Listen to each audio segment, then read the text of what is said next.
Buenas noches a todos. Bienvenidos a su programa Medicracks, una nueva experiencia en podcast médico a través de permanencias voluntarias. El día de hoy tenemos como invitado al doctor Arturo Sánchez Feria. El doctor Arturo Sánchez Feria es un crack en anestesiología, es un Medicrack en anestesiología. Él tiene 40 años, es originario de la Ciudad de México. Estudió la Facultad de Medicina aquí en la universidad, en la UNAM. Estudió anestesiología en el Hospital Central Sur de Alta Especialidad de Pemex. Y ha tenido experiencia en hospitales públicos y privados, en el Hospital Central Sur, en el Hospital Ángeles Metropolitano, pero él se decantó al 100% por la práctica privada. Él es un crack en anestesia regional, en sedación, en estudios endoscópicos, en pacientes obstétricas complejas y en paciente complejo de terapia intensiva, además de cirugía general, entre otras. Además, él es empresario, ¿no? Es empresario de los pocos médicos que se dedican a esto del empresariado. Bienvenido, Arturo. Bienvenido. Gracias. Esta es tu casa. ¿Algo más que quieras comentar acerca pues gracias, de la introducción? Gracias por la invitación. Es un honor, es un placer estar aquí. Pues compartir esta amistad, este privilegio que tenemos de compartir tu empresa también. Ahorita hablaremos de esto, seguramente saldrán muchas cosas. Gracias. Muy bien. Bueno, pues antes que nada, este programa está hecho para invitar a médicos que nosotros consideramos como cracks. En tu caso es la anestesiología y, bueno, es importante saber para las nuevas generaciones y para las siguientes generaciones ¿por qué te decantaste tú a la anestesiología? Fíjate que pues, todo empieza con un paciente. Creo que cada historia que podemos contar empezará con esa figura, esa persona que hace un paradigma. Y ese paradigma, en mi caso, fue un paciente durante el servicio social que llegó, tenía que ser suturado. Probablemente los que nos vean pues saben de las capacidades y las limitaciones de los lugares en provincia. Y en ese día estaba yo solo, tomé un frasco de lidocaína, empecé a suturar. La lesión que tenía era una lesión sumamente grande, pero pues el paciente toleró, el paciente lo logró, lo cerramos con éxito y pues en este momento cualquiera pudo haber tomado cualquiera de los dos caminos, para cirugía o para anestesia. Claro. Pero en ese momento a mí lo que verdaderamente me sorprendió es que la farmacología que yo había estudiado, que había leído, pues tuviera ese efecto en los pacientes y que al final hasta te agradecen, ¿no? Eso fue. De ahí en adelante, todas las cosas que se fueron proyectando para mí se fueron acercando y de pronto en retrospectiva me di cuenta que había cosas que yo había pasado en la vida que podrían haber sido puntos de quiebre para llevarme a anestesiología. Haciendo experimentos en la preparatoria, hice cloroformo. En las prácticas médicas, cuando nos tocaba con algún paciente de estos animalitos que nos apoyan para las primeras clases de cirugía, pues yo era el que lo sedaba, el que lo anestesiaba, y así. Pero nunca antes había llegado al punto de inflexión en donde realmente lo tuviera, y ese fue con ese paciente. Muy bien. Muy bien. Fíjate que es importante saber eso porque actualmente, bueno, casi todas las generaciones de médicos tienen la espinita, tienen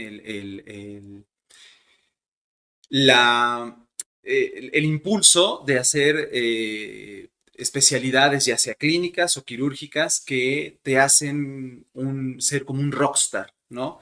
Y una vez platicando, tú con un alumno te escuché, ¿no? Escuché, oye, yo no quiero ser rockstar, yo quiero ayudar, ¿no? O sea, y eso es muy difícil de encontrar en un médico. La gran mayoría de los médicos queremos una especialidad, queremos laborar en algo donde seas muy reconocido por el mismo paciente. Hay veces que la anestesiología, el paciente ni te conoce, porque te ve 2 segundos y de repente viene. ¿Cómo tú manejaste eso, esa plática que tú tuviste con un alumno en el cual tú le mencionaste, yo no quiero ser rockstar, yo quiero ayudar? Cuéntame eso. Sí, el aspecto es las nuevas generaciones y nosotros cuando estuvimos en ese momento, pues cada uno se decanta por alguna situación en particular y cuando de pronto ves que tus compañeros brillan, destacan en esas cosas y tú sabes que pues, tú podrías destacar también, pero los pacientes requieren este apego, el punto más vulnerable en el que estás médicamente hablando, yo lo vi siempre así, pues es cuando estás dormido, cuando estás en ese momento íntimo con tu médico y pues puede ser cualquiera de las especialidades quirúrgicas. En cada uno de esos escenarios, en obstetricia, en cirugía general, en neurocirugía, en cardio, en ortopedia, siempre pues estamos nosotros de acompañantes. No somos el tratante directo, no somos quien lo vio en la consulta cuando es una cirugía programada, no somos quien lo programó, quien lo vio en ese punto en la urgencia, pero sí somos la persona que al dormirlo, pues tiene que irradiarle esta confianza y ustedes hacen una labor súper importante para nosotros en eso, porque les tienen confianza a ustedes y ustedes transmiten esa confianza al anestesiólogo. Pero en ese momento, cuando se va a quedar dormido y que no sabe qué va a pasar al despertar, nosotros tenemos que hacerlo y hacerlo en minutos. No vamos a ser rockstars, probablemente no se acuerden de nosotros, muchas veces nos conocen minutos antes, eh,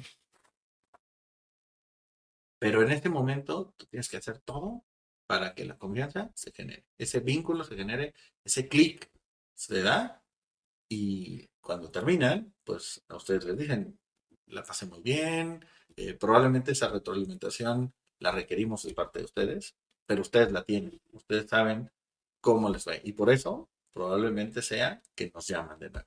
Claro, Si, si tú no tienes un buen anestesiólogo, pues tu paciente te lo va a decir, claro. te lo va a decir y no te van a volver a ver. Oye, pasando a otro tema, fíjate que la gran mayoría de los médicos quirúrgicos en el área de anestesiología, cuando terminan su especialidad, una especialidad, lo que siga después de anestesiología o al terminar anestesiología, siempre buscan estar en un hospital, en una institución, con la seguridad que te da esa institución, con la seguridad catorcenal, quincenal. En tu caso, fue un periodo muy corto, el cual en su momento, las generaciones que compartimos contigo, nos parecía raro, nos parecía, oye, pues esta oveja descarriada, ¿no? ¿A dónde va? ¿Por qué se va? Si aquí está lo seguro. ¿Qué fue lo que a ti te movió, que ahora te admiramos? ¿Qué fue lo que a ti te movió para decir, voy a dejar el área institucional, la seguridad, y me voy a enfrentar a la realidad de la medicina privada, lo que te ha hecho actualmente un anestesiólogo exitoso, un crack de la anestesiología, con tantos años de experiencia en la práctica privada? Eh, Fíjate que también todo depende de un paciente. Todo depende de un paciente y de una figura, que en este caso fue un anestesiólogo también, quien me brindó ese primera oportunidad con este paciente. Eh, Pasan dos cosas. La frase que él tenía era que puede ser anestesiólogo, él lo decía así, anestesiólogo para ricos o anestesiólogo para pobres. Y tú le dijiste bien, cuando yo empecé a tomar esta alternativa, mi intención siempre fue ayudar.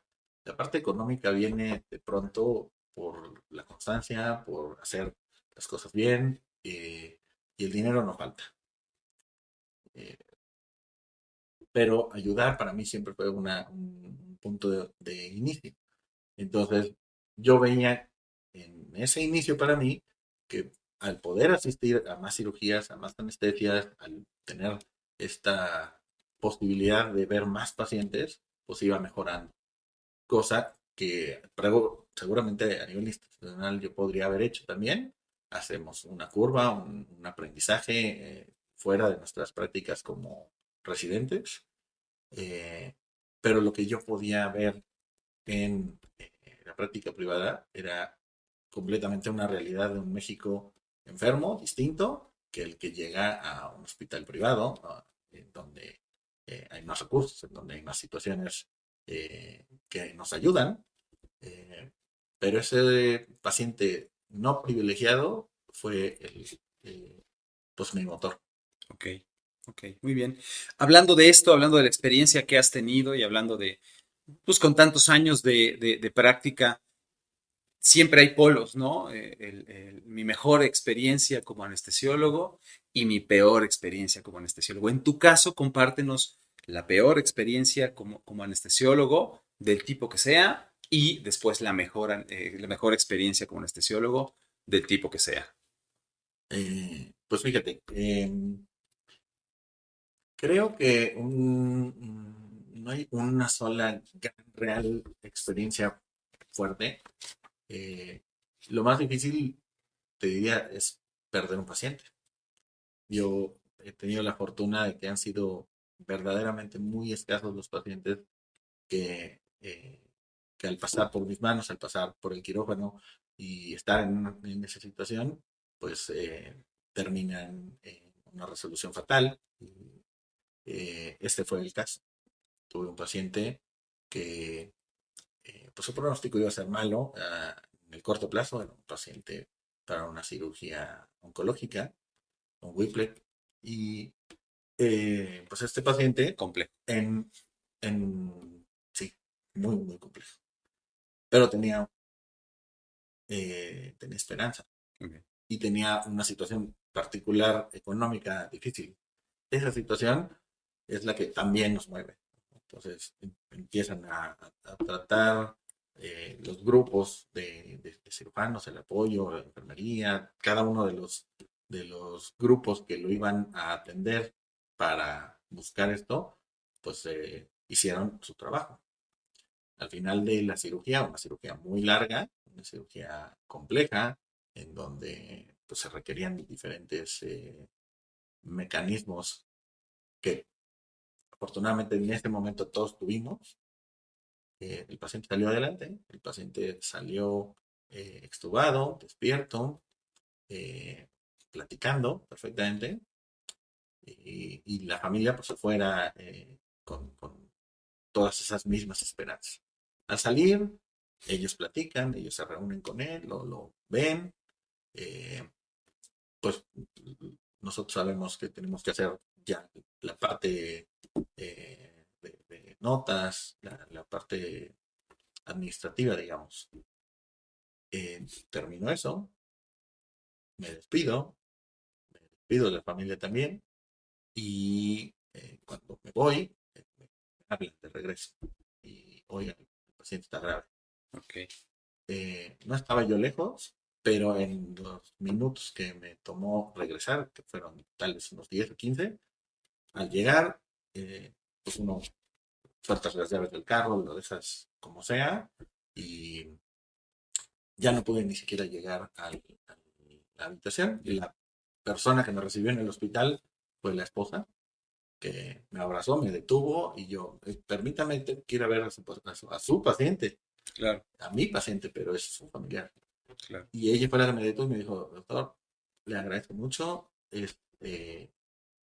usted hizo lo que tenía que hacer, claro. eh, pero nunca antes me había pasado, nunca antes eh, yo había tenido un paciente que por sus circunstancias tuviera una resolución como esa. Sí. Entonces, creo que como experiencia es de las más difíciles. La pérdida de un paciente La pérdida de un es paciente. catastrófica. Muy al contrario de lo que se piensa, de la insensibilidad del médico es catastrófica. ¿Y tu mejor experiencia? Fíjate que es una experiencia en dos partes, y que de pronto se juntan. Eh, Tenía un paciente, una cirugía habitual, con un paciente en algún lado, en algún hospital. Y lo plantea de esta manera. Hay protocolos que tenemos que seguir. En este hospital el protocolo es que el anestesiólogo deje todos sus medicamentos cargados para que el personal de enfermería se haga cargo de desecharlos. Obviamente esto pues tiene diferentes finalidades. Ya. La más importante es evitar que el médico, llevándose cosas, pueda llevarlas a otros pacientes, administrárselas y generar alguna clase de Claro. adicción, ¿no? Sabemos que los anestesiólogos tienen pues ese estigma cargando, ¿no?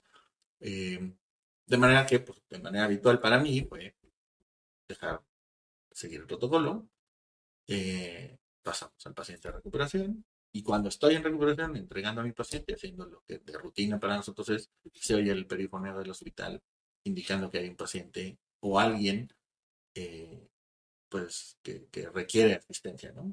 Eso es un código. Un paro cardíaco. Atendemos el código y en ese momento no lo sabes, pero cualquiera de las circunstancias que poseen, pues tú atiendes. Tienes que ir. Y esta en particular fue en el descanso de médicos. Entonces, a mí me movió mucho, más de lo habitual, porque usualmente eso no sucede así. Claro. Usualmente sucede en alguna habitación, Claro. en quirófano, en terapia Urgencia. intensiva, en urgencias, Claro. pero no en el descanso de médicos. Y hasta donde yo recuerdo, solo había otra cirugía que estaba en curso y nosotros. Entonces, debía ser alguien cercano. Debía actuar con más prontitud. Al final no fue en el área de médicos, sino en el área de cambio de ropa en los vestidores y en el vestidor de damas. Ok. Fue meramente circunstancial encontrarnos alguien pues que yace en el piso, inconsciente, que no responde y pues todos actuamos como debíamos hacer. Al final la trasladamos al quirófano, que era donde por indicaciones mías, pues teníamos todo lo necesario para actuar con mayor prontitud. La recuperamos, la vemos, pero pues hacer el protocolo que hace enfermería para descubrirla y poderle Claro. poner el monitoreo, pues descubren que tiene lesiones antiguas de punciones Ok. múltiples. Ok. Y pues todos que bailando hasta llegar al punto en donde el protocolo no se cumplió. Ya. Ok.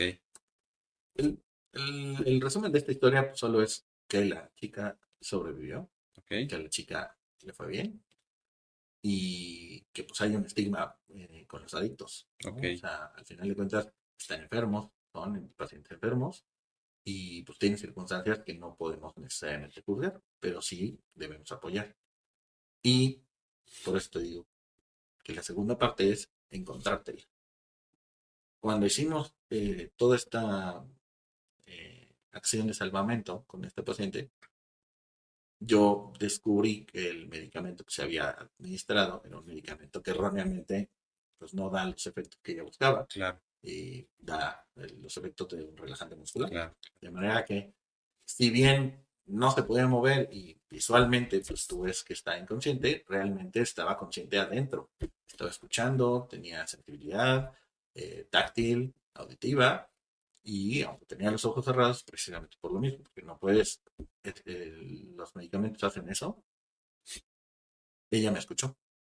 Entonces yo intenté hablarle, hacerle saber que iba a estar bien, y cuando la reencontré, ella me reconoció por la voz. Por la voz.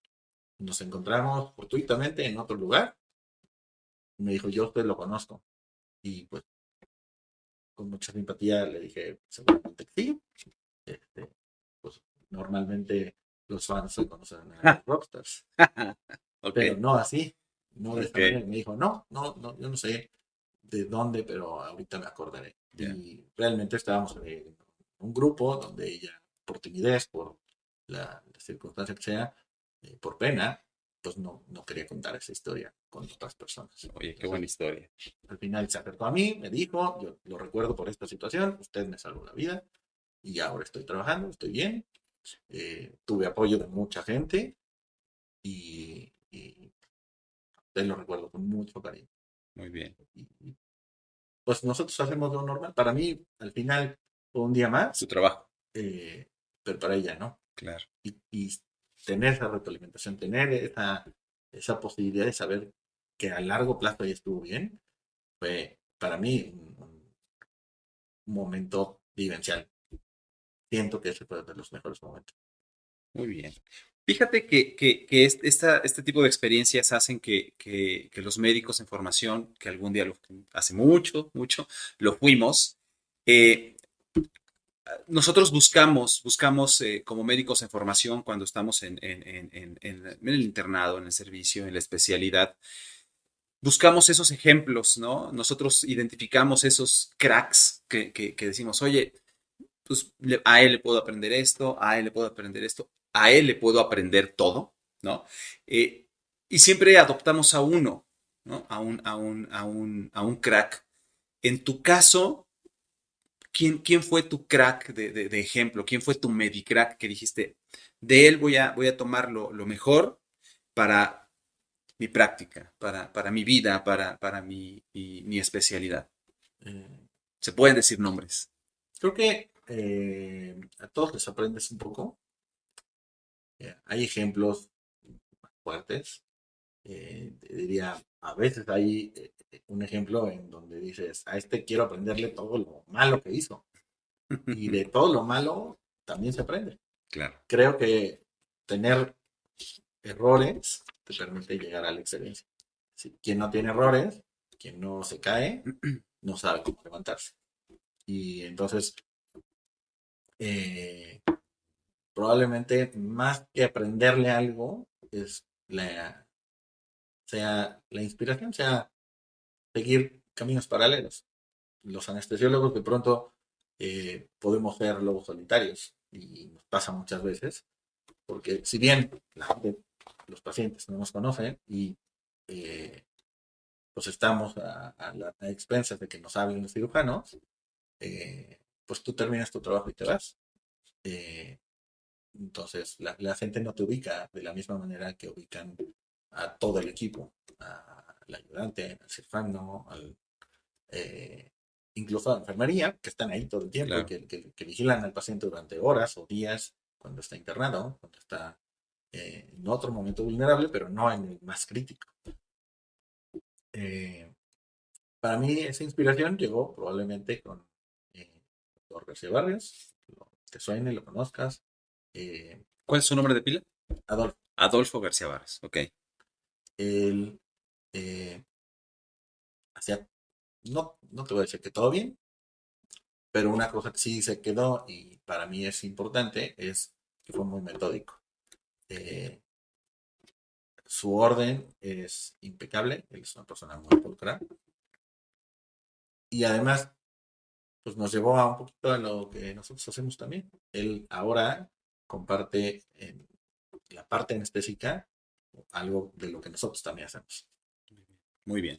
Hablando de eso, porque muchas veces los médicos el rubro médico se encasilla solo en el área médica, en atender, en el área de la consulta, de la atención, de la cirugía. Sin embargo, tú tienes esa chispa de emprender, ¿no? Eh, Además de la anestesiología, ¿qué otras actividades no médicas has buscado tú para tener una remuneración? Que a fin de cuentas es lo que casi todos buscamos, ¿no? Tener actividades diferentes o actividad médica, pero que haya una remuneración para después en un futuro poder ir a descansar. En tu caso, ¿qué actividades no médicas tienes con remuneración que hayas planificado además de la anestesiología? Pues fíjate que el asunto es fundamental en bienes raíces. Ok, Eh, He diversificado estos talentos. De pronto, cada quien tiene la oportunidad de hacerlo en mayor o menor medida y depende del orden. Entonces, a mí se me dio la oportunidad de aprender a ahorrar desde muy niño. Creo que esa ha sido una herramienta fundamental. Eh, pero hay algo que no aprendí a hacer y es a gastar. Eso lo aprendes después Y Y mal, afortunadamente, ¿no? sí, igual. Entonces, tienes que aprender a gastar. Claro, El dinero es un recurso y es sumamente importante, pero si tú acaparas como el tío rico y no lo mueves, no fluye eso, pues se estanca y se devalúa y todo lo demás. Entonces, pues yo tengo y manejo herramientas que me permiten evitar al menos esa parte, ¿no? La de la devaluación, que son instrumentos financieros. Eh, pero una que siempre estuvo en mi mente y que de pronto pues la gente menospreciaba o decían, esos son negocios de viudas, ya. la renta de cuartos, la renta de Casas, casas, eran negocios mal vistos porque finalmente eran cosas que solo podían hacer ciertos grupos y eran claro, grupos marginados, ¿no? claro. Yo creo que eh, pues lo que hace Airbnb es una estrategia poderosa de alguien que tuvo la La idea. posibilidad de que con un recurso que no es propio maneja un porcentaje por el hecho de lograr la, la venta. Claro. O sea, el enlace El entre quien servicio. lo tiene y quien lo necesita. ¿Y en tu caso? En mi caso, yo tengo un domicilio, que fue mi primer domicilio, eh, que no iba a vivir y que yo sabía que no iba a vivir porque finalmente no está en la Ciudad de México. Eh, y que el plan era precisamente ese. O sea, tuve un recurso, pude hacerme de ese inmueble y ese inmueble a la fecha tiene muchos años dándome algo extra, Ok, ¿no? Algo perfecto. extra que no toco y que me permitirá, en un momento, pues, eh, eso espero, generar otro inmueble y así sucesivamente. Muy bien. Instrumentos financieros, ahorro inteligente, ¿alguna otra cosa? Eh, pues lo necesario con una economía como la tenemos. Ahora yo, sabiendo que no quería estar en la práctica pública, sino necesariamente la privada, pues eh, puse parte de ese dinero, de esos recursos, en la posibilidad de yo tener pues una jubilación. Ok, Entonces, si bien eso no es algo que yo espere en el corto plazo, sé que al hacerlo de manera ordenada, pues yo voy a poder llegar a un momento en mi vida en que ya sea que quiera hacerlo o que necesite hacerlo porque la fuerza no sea suficiente, claro, está esto ahí para asegurarme el futuro. claro, perfecto. Es algo que se tiene que planear, además, ¿no? Es una Ujú. parte de la planeación financiera. Perfecto. Oye, cambiando de tema, hay un paradigma, hay una creencia muy arraigada que se dice que entre los médicos es difícil la amistad, ¿no? Entre médicos, ya sea de la misma área o de diferentes áreas, la amistad es casi imposible, ¿no? Y, y, y quisiera yo saber, quisiéramos todos saber, ¿qué piensas tú, qué opinas acerca de la amistad dentro de la medicina y la amistad entre personas de la misma área quirúrgica, área clínica, de anestesia? ¿Qué opinas? Tu experiencia ya de algunos años en esta área de la medicina, ¿qué opinas actualmente acerca de si existe o no, o si puede existir o no la amistad real en la medicina? Yo estoy seguro que sí se puede, estoy seguro de que no es sencillo y fundamentalmente porque la definición de amistad es tan amplia, pero al mismo tiempo tan difícil conservarla. Hacer un cuate es muy fácil. Iniciar una conversación es súper fácil y los mexicanos lo sabemos, ¿no? Vamos a cualquier parte del mundo y, oh, mexicano. Pero conservar una amistad depende de muchos pilares y creo que la lealtad es uno de ellos. Cuando nosotros tenemos un mismo nicho de mercado, hablando como médicos, y trabajamos en lo mismo, pues se acercan los egos.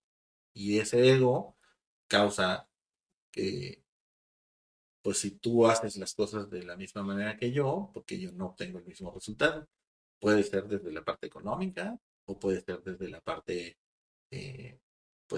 funcional con el paciente. ¿Por qué te gusta más a ti que a mí? ¿O por qué tal o cual situación? ¿No? Si hacemos lo mismo, entre Claro. comillas. Eh, Existen muy buenos tratos en donde alguno de los dos se subordina al otro y entonces tenemos al cirujano y al ayudante y el eterno ayudante pues puede ser el eterno ayudante y a veces uno no considera las bondades de ser el ayudante. Sí, además. Eh, Te decía yo hace rato, cuando el anestesiólogo va como lobo solitario, pues tú sabes que es un porcentaje de lo que se gana es destinado directamente de lo que gana el cirujano. Y pues, vamos como lobos solitarios muchas veces, pues porque si llevas a alguien, se diluye. En el caso de la anestesiología, eso se vuelve complicado, porque aunque tenemos muchos eventos y en el mismo día puedes ir a muchos lados, si tú no cumples con alguno, si tú no tienes la capacidad de confiar en alguien más por lo que sea, pues tú quedas mal y el otro queda mal contigo. Entonces, tiene que haber mucha lealtad, tiene que haber esta capacidad de ver por el grupo en vez de ver por uno mismo. Si tú eres bueno, te van a hablar. Pero Claro. si tú eres bueno, en donde todos los demás son malos y te hablan a ti primero, pues a los demás les dejan de hablar y quieren que vayas tú. Ok. Ok. Cuando empiezas a destacar y los otros no se ponen las pilas para ir a la par contigo, pues eventualmente eres o el lastre o el que jala el barco, ¿no? Si tú eres el remolque, eh, pues difícilmente puedes llevar en hombros a otros dos o tres, aunque sean tus amigos. Entonces tienes que pues dejar ir esas amistades, dejar ir esos grupos y se va haciendo más pequeño. Ok. Por eso sí hay amistades, sí creo que haya, pero no es tan sencillo. Es complejo, ¿no? Muy bien. Oye, de acuerdo a tus respuestas, tienes una amplia experiencia, planificas para futuro, estás en empresas, en inversión inteligente, bienes raíces. Tú, ahorita, a tus 40 años, ya como un anestesiólogo exitoso, tal vez, como decimos los médicos, ¿no? En la plenitud de las facultades en todos los aspectos. ¿Cómo te ves en 10 años? ¿Cómo ves tú a Arturo Sánchez en 10 años? Pues mira, te diré primero que empecé a ver lo que quería hacer y lo que no quería hacer. No necesariamente ser, pero hacer el resto del tiempo. A veces es más fácil empezar a descartar cosas que ya haces. Y yo te digo, sinceramente, estoy en construcción. Entonces, una de las cosas que vi que sucedían por el ritmo de vida que lleva el anestesiólogo eh, al moverse de lado de lado, pues es la alimentación. En cada lugar al que vas te regalan ahí algo para que comas, para que te nutras, y eso obviamente no es así. En todos lados, de alguna manera queda bien si lo recibes, y en otros lo quieres recibir porque pues ya llevas horas sin comer, Claro. ¿no? Entonces, para mí, la parte nutrimental iba a ser algo que jugara en contra a largo plazo si no hacemos lo necesario para cambiar. Entonces, actividad física y buena alimentación iban a ser dos situaciones en las que yo no me veo a futuro haciéndolo mal. Necesito ese cambio. Okay. Y haciendo esa introspección, pues tomé decisiones que nos llevaron a donde estamos ahora. Tener un lugar fijo, tener un espacio personal en donde me puedo desenvolver haciendo lo que sé hacer bien y sin tener que trasladarme, para mí era vital. Hacerlo en compañía de gente con quien confío, con quien sé que a cabalidad estamos planeando un futuro juntos, pues me queda claro que era un sí o sí voy, lo quiero hacer. Y si la amistad refuerza esto, porque cada día con quien tú estás te permite transcurrirlo de buena manera o de mala manera. Habrá momentos difíciles, pero si tú estás con alguien con quien confías, quieres y aprecias, va a ser llevadero a donde vayas. Muy bien. Entonces, pues el Dosur me lleva a esto y creo que de aquí en adelante lo que va a hacer es crecer esto, crecer probablemente en diferentes sucursales, en diferentes partes de la República, y yo a esto no le veo límite. Ok. Vamos Ok. a O sea, en crecer. 10 años te ves en crecimiento total, Total. ¿no? En crecimiento total en todos los aspectos. Qué bueno, perfecto. Oye, ya para cerrar y por último, fíjate que actualmente nosotros, nosotros, así como decían los viejitos, ¿no? Tuvimos una educación médica, una educación de especialidad a la antigua. Todavía nos tocó una educación de la especialidad a la antigua, en la cual algunas o muchas de las cosas yo en lo personal nunca estuve de acuerdo, pero tenía que hacerlas porque pues había que hacerlo. En este caso, fíjate que se está estigmatizando a las nuevas generaciones.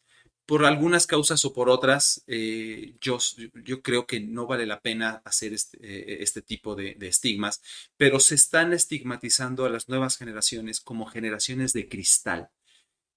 Por X o por Y, generaciones de cristal. Y eso creo que no aporta, creo que no ayuda. Creo que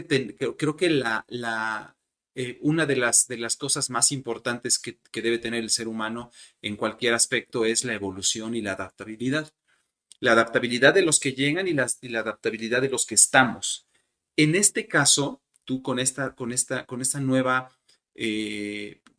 generaciones que están denominando, no estoy de acuerdo, como generados de cristal, ¿tú qué consejo le darías a alguien que está en esa generación y que pretende o que quiere, tiene ese ideal de ser un profesional, un profesionista, especialista, como un crack como tú? ¿Qué dos consejos que tú le darías, uno personal y uno en lo profesional, para que estas nuevas generaciones te puedan escuchar? Hay dos elementos fundamentales. La constancia. Nadie nace sabiendo, nadie es completamente construido y esta constancia nos van dando a cincelazos la versión de ti mismo que quieres llegar a ser. Entonces, si tú tienes un plan y tienes constancia, vas a lograr el objetivo. Fundamentalmente son estos dos puntos. Pero como un consejo adicional, eh, pensaría en que nadie debe de juzgarte más que tú. Esta autocrítica debe existir, debes escuchar lo que los demás te dicen, pero no debes creértelo. Eh, Recuerdo de pronto esta anécdota de alguien que porque vio que su puntaje era de 90 pensó que era su IQ y entonces empezó a bajar sus calificaciones, siendo que era del 90% por arriba del promedio de ese lugar. Estaba en Harvard, estaba estudiando y cuando llegó a hacer las pruebas para quedarse, se colocó dentro de los mejores 10. Okay.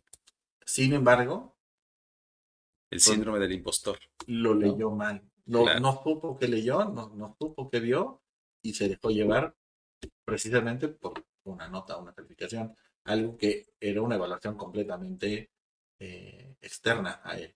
Cuando él sabía que todas sus actuaciones previas habían sido impecables, secundaria, prepa, el equivalente preuniversitario de Estados Unidos, ¿no?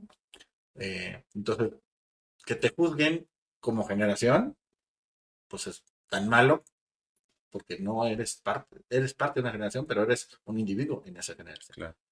Que nacieron o nacimos en diferentes épocas y tuvimos diferentes circunstancias, sí, nos hace diferentes a todos.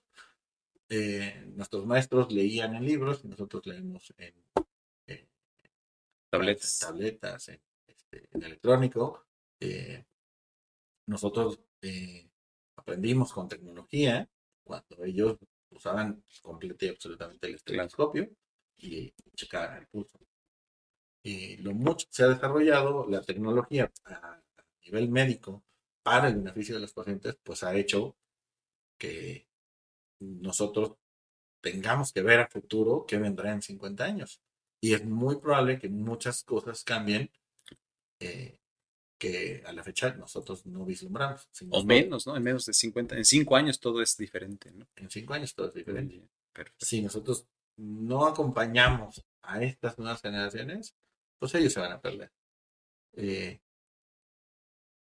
Más que el consejo para las personas que ya están involucradas en esta vía, es el de las otras generaciones. Sabemos que se decantan por cosas que requieren inmediatez para subsistir. Paciencia, ¿no? Tener paciencia. Paciencia. Esta constancia requiere paciencia. Muy bien, muy bien.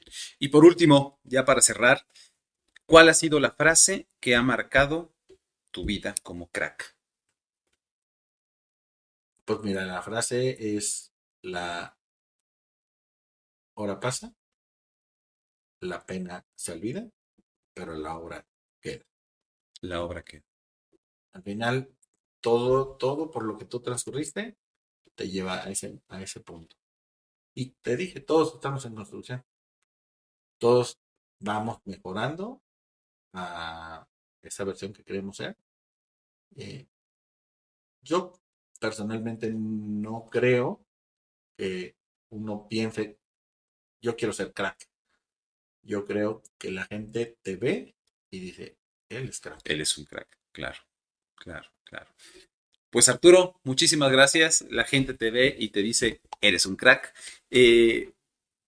Muchas gracias a todos ustedes por la atención. Esperamos que la entrevista y el programa haya sido de agrado para todos ustedes, les sirva a las nuevas generaciones y sirva a todas las personas que vemos a gente como Arturo y decimos, ahí está un crack. Muchas gracias a todos. Gracias. Un saludo.